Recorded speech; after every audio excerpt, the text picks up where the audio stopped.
I'm here with Josh Hammer. Josh, the left is turning on each other with BLM suing a George Soros-backed organisation. The New York Post reports the National Black Lives Matter movement claims $33.4 million is being withheld by the Tides Foundation, backed by George Soros. BLM accuses the foundation of deceptive business practices and egregious mismanagement of its money. And this week, they asked the California Attorney General to investigate Tides after filing a lawsuit last year. Josh, where did it all go so wrong?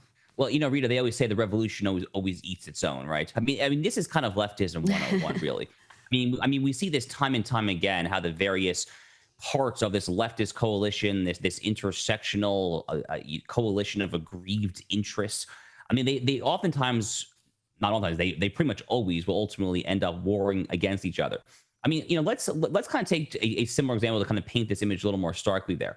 I mean, how about you had first the fight for same-sex marriage, gay rights, etc., and then you had the transgender fight there. Well, one of the big premises of the arguments for enhanced gay rights, same-sex marriage, etc., in the U.S. was that gay people are born this way, right? That was one of the big arguments. I mean, Lady Gaga had that song back in 2010, 2011, "Born This Way." That was a big part of their movement. Well, then you kind of flip the screws. Then the transgender stuff comes along, and it's like, oh wait, yeah, maybe you were literally born this way, but no, subjectively, you actually were not born this way. So I mean, it literally doesn't make sense. I mean, we see this kind of with Linda Sarsour back when she was the head of the Women's March as well, right? And this is someone who is a Sharia law citing Muslim purporting to lead a feminist march. I mean, are you kidding me? I mean, how do you possibly square that circle? So, I mean, here with Black Lives Matter and the Tides Foundation, the Tides Foundation is, of course, the number one most prominent left-wing dark money organization in all of the United States. So, I mean, this is another example, of course, of the left eating its own. And frankly, as someone myself here, to me, this kind of looks like the Iran-Iraq war. I pretty much just root for casualties.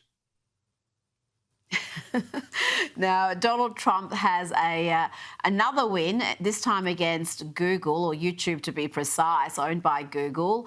He's had a number of these wins, Josh, against ABC, CBS. He's had big wins against Meta, Facebook and Twitter. And you look at these legal wins and it's hard not to think that there was a conspiracy afoot, a conspiracy amongst these media outlets, those social media giants, to effectively deplatform the leading political candidate, the leading challenger to the Democrats, and to prevent his re-election. Rita, I mean, how anyone can possibly, you know, not think that at this point strikes me as crazy. I mean, they pulled out all the stunts imaginable in 2020. In 2024, a lot of them tried the exact same things again. And they've been on this extended mea culpa campaign. I mean, let's not forget that this past January 20th on Inauguration Day in Washington, D.C., you had pretty much all the big tech oligarchs that attended this. There was Jeff Bezos, there was Mark Zuckerberg, Elon Musk obviously was there. Google was in the house. So they've been on this extended attempt to try to appease the Trump administration there. Now, for what it's worth, I remain skeptical that all these companies have necessarily seen the light, so to speak. Mark Zuckerberg's been on hitting this beat for at least a year now when he purports to open up Meta and Facebook to free speech. YouTube and Google just recently conceding for the first time that, yes, they actually did censor and deplatform conservative voices there. So, look, I think some of them are just trying to avoid some sort of retribution there, and that's probably where these settlements come in as well.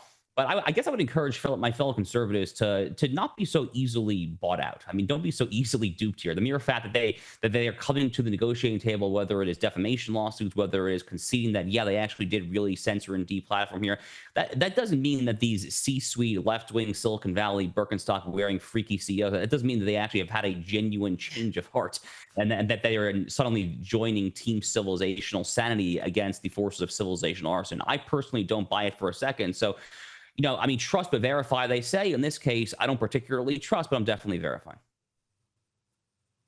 Just quickly before you go, we've had Hillary Clinton make another appearance in the mainstream media, decrying the influence of white Christian men. How have you seen her interjection in the political discourse, and how useful is it to be, again, trying to demonize white Christian men?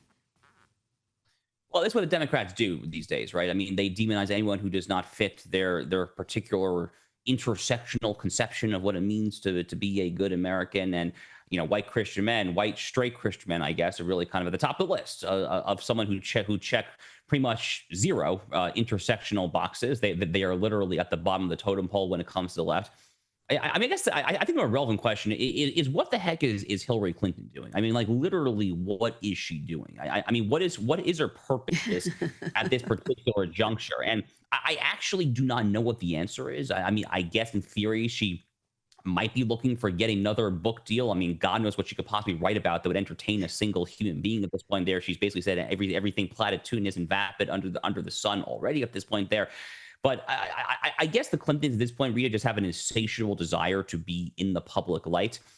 Recall also that, Bill Clinton, once upon a time, and Hillary too, once upon a time, they actually called themselves religious Christians. We can kind of scoff at Bill's personal life, whatever, but they once upon a time called themselves real Christians. So the fact that they have shifted this far where they're openly mocking Christians in the year 2025, I think really just shows how far the center of gravity of the Democratic Party has shifted over the past few decades as well.